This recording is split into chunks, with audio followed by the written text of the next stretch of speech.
What would our lives really be about if we cannot connect with people on a deeper level? Perhaps not very deep. The value of having relationships with friends and family is essential, and only a tiny amount of us would really like to stay by ourselves. I believe that it's crucial to have relationships and that those are important to our mental but also our physical health. In the book, Introduction to Human Communication, the lack of social contact has caused harmful changes in people's immune system. And therefore, I believe that relationships is significant to our overall health. Today, I'm going to talk about the social penetration theory and what that means. I'm also going to explain the theory in detail and what it can do to us.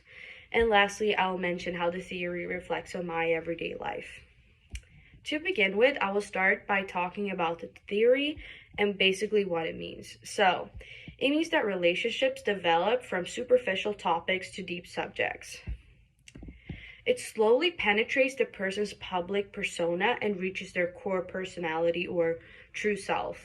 It goes from initial interaction to interpersonal communication. And when using interpersonal communication, it's basically a change across 4 different stages. So it starts off with the first one, which is orientation. Second one is stable, exploratory affective exchange.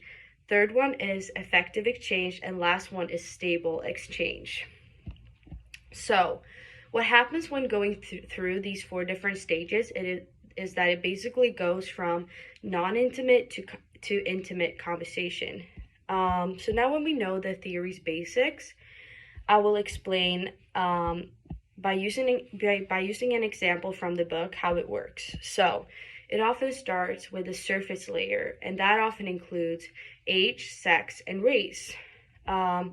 Then it goes on to the second layer, and that often shows biographical information such as hometown, job, or major.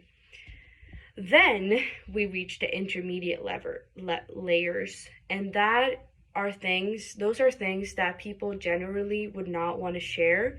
So that could be things that include religion or someone's like favorite childhood memory, something that is rather more personal. And lastly, we have reached the central layer, and that provides deeper secrets that could be family related things or something you'd rather not talk about or something that could even be morally wrong. So, I would like to now explain my experience when using this theory. So, I often relate to this theory in everyday life since I revealed a big part of my personality to most of my friends.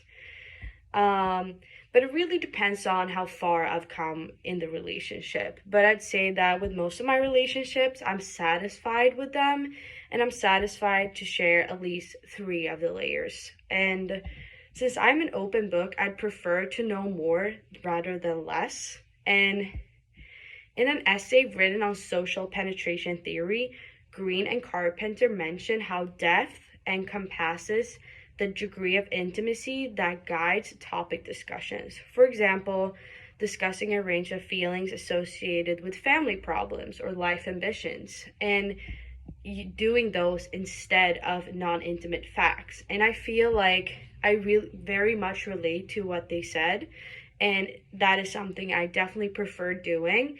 And it also makes the relationship more valuable since the two of us know more about each other, right? So, as I have discussed the social penetration theory and what it means, I would like to finish by stating how important it is to get to know someone on a deeper level and that it's efficient to both your mental and physical health. As I've talked to you today, I hope that you now know a little bit more about the theory and what it means. I hope that you found a more considered understanding of the different layers and of the idea, and also listen to my take on it.